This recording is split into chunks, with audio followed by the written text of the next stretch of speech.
حضرت لقمان کی حکمت و دانائی کی گواہی خود قرآن نے دی ہے۔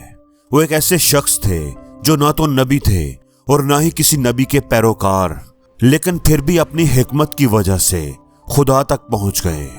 اس دنیا کا ایک عظیم تھنکر جسے تقریباً ہر علوم میں مہارت حاصل تھی، جس کی حکمت و دانائی ایک ضرب المثل ہے۔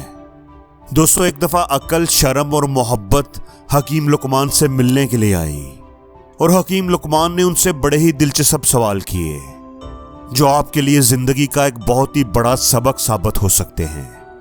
حکیم لقمان کے سوال اور ان کے جواب بڑے ہی دلچسپ ہیں۔ آپ ایک دفعہ ان سوالات اور جوابات کو ضرور سنیے۔ حکیم لقمان کے سوالات پر عقل، شرم اور محبت کے جوابات سن کر آپ بھی حیران ہو جائیں گے۔ کہتے ہیں کہ حکیم لقمان کے پاس جب عقل آئی تو انہوں نے پوچھا کہ تم کون ہو اور کہاں رہتی ہو؟ تو عقل نے جواب دیا، میں عقل ہوں اور میں انسان کے سر میں رہتی ہوں۔ عقل کے بعد شرم آئی تو لقمان حکیم نے پوچھا کہ تو کون ہے اور کہاں رہتی ہے؟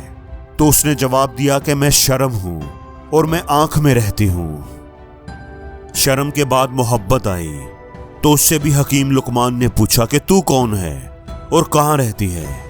تو اس نے جواب دیا، میں محبت ہوں اور انسان کا دل میرا مسکن ہے۔ محبت کے بعد تقدیر آئی تو اس سے بھی وہی سوال کیا کہ تم کون ہو اور کہاں رہتی ہو؟ تقدیر کہنے لگی، میں تقدیر ہوں اور انسان کے سر میں رہتی ہوں۔ لقمان نے کہا کہ وہ تو عقل کا نشیمن ہے۔ تب پھر عقل بولی کہ جب تقدیر آتی ہے تو عقل رخصت ہو جاتی ہے۔ اب عشق آیا تو اس سے دریافت کیا کہ تو کون ہے اور کہاں رہتا ہے؟ جواب ملا، میں عشق ہوں اور انسان کی آنکھ میں رہتا ہوں۔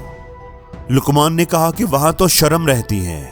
اس نے جواب دیا، جب عشق آتا ہے تو شرم چلی جاتی ہے۔ آخر میں لالچ آیا، اس سے بھی پوچھا کہ تم کون ہو اور کہاں رہتے ہو؟ جواب ملا، میں لالچ ہوں اور انسان کے دل میں رہتا ہوں۔ حکیم لقمان نے کہا کہ وہاں تو محبت رہتی ہے۔ تو لالچ نے جواب دیا، جب میں آتا ہوں تو محبت چلی جاتی ہے۔ تو اس سے یہ ثابت ہوا کہ جس دل میں لالچ ہوگا وہاں محبت نہیں ہوگی۔ عشق میں انسان شرم و حیا سے بیگانہ ہو جاتا ہے اور تقدیر کے آگے عقل بے بس ہو جاتی ہے۔ دوستو، اس گفتگو کے اندر بڑا ہی زبردست میسج ہے، سیکھنے کے لیے بہت کچھ ہے۔ اللہ سے دعا ہے کہ اللہ ہمیں سمجھنے اور اپنی زندگیوں کو بہتر بنانے کی توفیق دے، آمین۔ اور زندگی میں ہر روز کچھ نیا سیکھو، نیا سوچو، نیا کرو، لرن کرو۔